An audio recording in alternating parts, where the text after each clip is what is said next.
जब से ही यादवा हाथ बाफेरले तब से मनावा भटके दिन प दिन दुनु लटके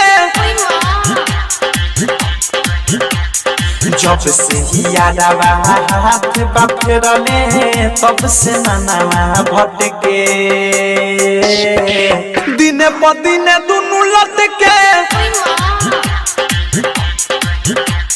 साइज बढ़ियाइले मन बौराइले सबका नजरिया में खटके